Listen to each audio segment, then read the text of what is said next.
Yes, we can, sure we can change the world. Welcome, young African leaders. This is the YALI Voices podcast, a place to share some of the best stories from the Young African Leaders Initiative Network. My name is Macon Phillips, and I'm so glad you've joined us today. Before we get started, don't forget to subscribe to the podcast and visit yali.state.gov to stay up to date on all things YALI. My conversation today is with Essan Emile Ako. Essan is an inspiring young leader and popular radio personality in Côte d'Ivoire. He credits his career path to his grandfather, an avid storyteller, who helped raise and heavily influenced him. Essan is especially passionate about promoting free and fair elections in Côte d'Ivoire. He's also working hard to expand public access to radio programming over the internet. Now let's jump right into my interview with Essan Emile Ako. So welcome, Akko. It's great to have you here. Thank you so much, Macon. It's really great to meet you. For the first time, we have been receiving emails from you, from the YALI network, for the great work you have been doing. We are really grateful. I'm happy to meet you and to take part in this podcast. Great. Well, it's been a lot of fun. And I apologize for all the emails. We just get really excited, you know. Yeah, I know. So you're in radio, and now you're trying to steer your work in radio to support peaceful elections. But let me start a little bit earlier. What were your first memories, your first experiences with radio? Well, thank you. My very first experience in radio was in May 2008. By then, I was a student of second year at the University of Côte d'Ivoire. And I was just in a barbershop when I heard an advertising on the radio, on the local radio of our district, that they are recruiting new program host. I had never been into a radio studio before, but I just decided to apply because when I was in secondary school, I used to just act like MC of some ceremonies. So I decided to apply, and then I asked for information, what should I bring? They said you should bring a show proposal. They asked me to present my first program as a test. So I read the story of Nelson Mandela for about 5 minutes in English. And then some listeners called to say, that's a really great, we need an English program on that radio station, so you should take this guy. That's how I started as a talk show host. Now, if you had gone back to yourself in secondary school or even younger and said, guess what you're going to be doing in a few years, would you have been surprised? Well, not really, because I was really talkative when I was still a child, and I like events, appearing in events and always trying to have my say, trying to contribute, and this was really part of me. But actually, I really wanted to become a pharmacist. But after I chose art, I don't know exactly why, but maybe I was going to work in radio, in communication. It's really great and fun so far. So you're always talkative, always storytelling. I know you mentioned that your grandfather was a big influence on you in that way. Can you describe that a little bit? Exactly. That goes back to my early childhood in the 90s. I was born in 1987, and then in 1992, I started going to school. Then I discovered my grandfather, whom I took as my father, because I never knew that I had another father somewhere, because my father has divorced with my mother. And then this old man who could not even walk alone because he was too old, really nurtured me with his own experience, always telling me his stories and tales from our cultural background and from his experience, what he had done in Côte d'Ivoire, even in the sub-region in West Africa. Although he was illiterate, he had traveled, and by the time they used to walk wherever they wanted to go. So he told me the whole of his stories, and I was so close to him that I couldn't even relate to my age mate. And then I think this is something that fashioned what I was to become in the future and what I'm doing now. Mm-hmm. Well, so walk me through that. Your grandfather and his stories and that experience really led you to what you're doing now. What do you see in what you're doing now that's connected with sort of the values that he communicated to you? I never realized that maybe communication was something that was directly related to the tales and stories that the owner was telling me. But when you give it a thought, you see that it's a straight line, going from the curiosity to learn, to discover tales, stories that are really interesting, and then going to radio where you have to, write about facts, but sometimes also you have to think to be imaginative, to imagine things and then tell the story. So I think that the whole of these have really contributed to what I'm doing now.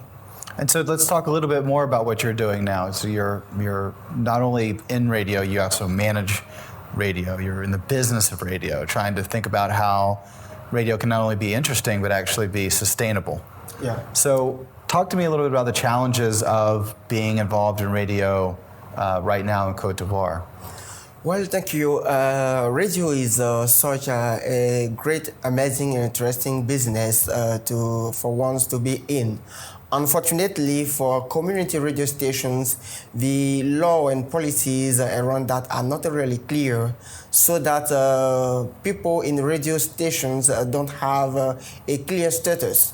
And most of the workers in the community radio stations are volunteers. They are not paid, they just work there for their passion, and then they are obliged to look for money somewhere else. So this is one of the biggest challenge. There is no clear policy. There are some requirements. For example, radio station cannot be involved in partisan politics. It is true, this avoids politicians using radio stations to manipulate the people and to create wars and crises. It's good, but at the same time, this prevents radio stations from having income and resources, and this prevents our actions on the ground. On the other side also, we are not allowed to do commercials as commercial radio stations, so our commercial actions are really limited to about 20% of our whole budget. So if you cannot run adverts to a certain level, you cannot deal with politicians, then our sources of income are really limited. And we have to rely on donors, let's say NGOs, local NGOs, international NGOs. But the whole of these structures and institutions have their own agendas, have their own program. So if what you are doing does not fall in what they want to achieve, or if what they want to achieve does not have a communication component, then radio stations have to just struggle to just live. But we could do more if the policy was really clear, the staff in the radio station had a clear status and had careers. They could have careers in community radio stations. So you describe a challenge, and so now tell me, moving forward, how you're addressing that. What are you planning to do about that? Well, in addressing these challenges, you have to be really creative and imaginative. We live in a community of 1.5 million people, and this area is said to be the poorest urban areas in Côte d'Ivoire. So we are confronted to many challenges. In trying to address some of these issues, we may create opportunities. For example, during the election in Côte d'Ivoire in 2015, the radio stations decided to promote free and fair election. This was our goal, but how could we go into the street or go into the communities and organize the communities so that they come together around the table to discuss the benefits of free and fair elections? We did not have funds. We wrote some grant proposals, and fortunately for us, we met the USAID Office for Transition Initiative. They had a program called CT2, Côte d'Ivoire Transition Initiative. So they decided to just support us, and they gave us a grant of about $48,000 that help us to promote free and fair election for 8 months. And also, we try to create programs that will attract local businesses or sponsors that will help us. So we have always to think about the strategies and to refine our strategies. And so now you're trying to move forward and use these community radio stations even more to promote free and peaceful elections. Can you walk us through what the future looks like? What are some of the exciting things that you're looking forward to? Well, in the coming months, there will be two very important elections in Côte d'Ivoire. The legislative, where we are going to elect our members of the parliament, and then there will be a referendum about the amendment of our constitution. So these are really great moments, and if you look at the past story of Côte d'Ivoire, you've seen that election time have been times of struggles, time of fighting. So we are going also to promote free and fair elections at this local level, and also inform the population about the upcoming referendum. For the time being, we don't know exactly what is going to be modified in the constitution, but as a community radio station or a community organization, our role is to make sure that the population get the right information before making an informed choice. Then in trying to move forward, there are many challenges, as I mentioned earlier. So in trying to solve some of these challenges, then we could come up with opportunities, growth opportunities to deal some of these problems. And then anytime we talk about the future and moving forward, inevitably we talk about the impact of technology, social media. So as someone who's in a medium that's historically been pretty basic, you've got the antennas and radio receivers and all of that, I'm sure that you're also exploring the digital side of your work. Can you talk a little bit about the intersection of technology and the current business you're doing with community radio? Well, the development of technology, in the beginning, some of our elders in radio and television saw it as a competition between internet and radio and television. But our generation, we are fortunate enough to learn that internet is not coming to compete against radios, but we can use internet to further reach a larger audience. So we, in the recent past, we built a website, and then we tried to broadcast live streaming online, just for us to have a broader audience, because one thing about community radio stations in Côte d'Ivoire is that their reach is limited. There is a regulation that we should not go beyond sometimes 10-kilometer radius or 60-kilometer radius, like in our case. But with internet, there's no limit. You can have it everywhere. So it's really fantastic and wonderful. Then when we built our website, the problem we were confronted with was, in fact, two problems: the cost of internet, and then how quick internet is. So these two problems prevented us from being really streaming online. So after that, we took our website down. But the project is not down. We are still learning ways to continue that. But we have a presence on social media sites like Facebook and Twitter, and we even intend to build a mobile application for young people to be able to receive our radio station and some of the recorded programs on their mobile phones. Okay, so we'll wrap it up with three questions we like to ask everyone, just to kind of see what the different answers are. So you're someone who's been in radio for a while, focused on elections, really got it all put together. What's something about you that would surprise people? That's a tough question, but let me just try to say that I come from a very poor family. Poor, but as I have always said, you don't need to be a billionaire to be happy. Although I was poor, my grandfather was poor, my family was, but I was not unhappy when I was a child. And because the love that I was in need, I got it from my grandfather and from my mother also. And when I started going to school, I was fortunate to have my stepfather taking up all the charges for my educations. And then when I went to secondary school, school, my stepfather started having some problems. So while in secondary school, we tried to go and work in farms just to have some yams, some cassava, some bananas, and sometimes some money for us to continue our educations. And this continued when I entered university, where I used to sell booklets. I was out of the classrooms while my mates were in the classroom following courses. I was outside and I was selling English-speaking booklets. So I used to sell this, and by the end of the day, I could have up to $10. That's enough for me, for the week. And then for the courses, once my mates come from the classroom, I use the courses, I make the photocopy, and I read through them. And once I have a topic, I go online on internet, I print some courses about this course that had been done because I did not have the explanation of a teacher. And at the end of the day, I succeeded to pass all my credits up to the master.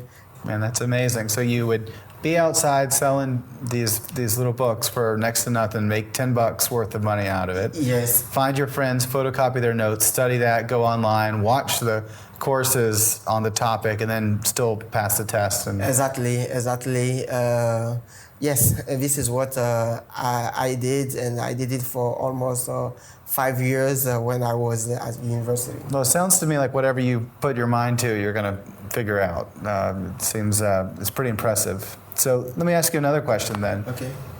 You a morning person or are you a night owl?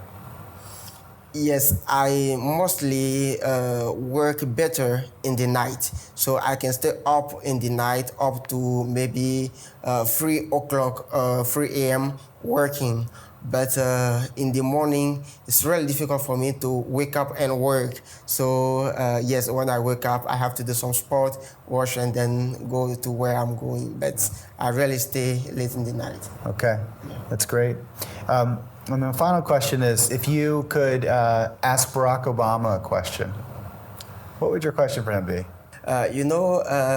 When you look at the story of President Obama, some 20 years ago, he went to Kenya, where he was met only by his sister at the airport. And we saw the pictures where his grandmother was living, and we even saw pictures of him carrying a bag and all this. And then 20 years later, the same person goes back to the same country, but this time it's not only his sister who came to meet him, but the head of the state, the whole people, and even the whole Africa came to meet him. Then my question is, what are the 3 most important principles that guided him from that time where his sister only met him up to this time where he cannot go anywhere unnoticed? This is my question to President Obama.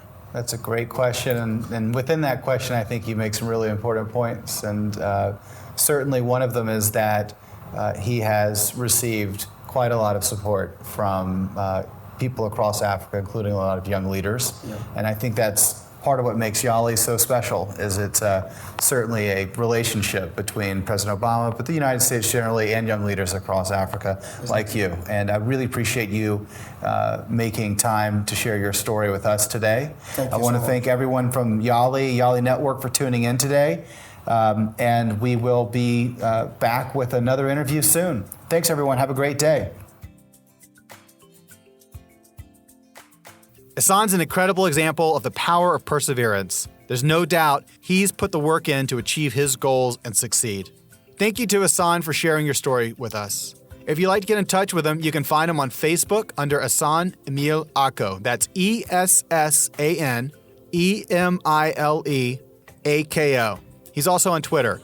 His handle there is @Senior Ako. Get ready for my French pronunciation. His radio station is Radio Arc-en-ciel and can be found on Facebook as well. That's ARCENCIEL. Be sure to come back for more inspiring stories from young African leaders on the YALI Voices podcast. Join the YALI network at yali.state.gov and be part of something bigger. Our theme music is Ego Happen by Grace Jerry, produced by the Presidential Precinct. The YALI Voices podcast is brought to you by the U.S. Department of State and is part of the Young African Leaders Initiative, which is funded by the U.S. government. Thanks, everyone.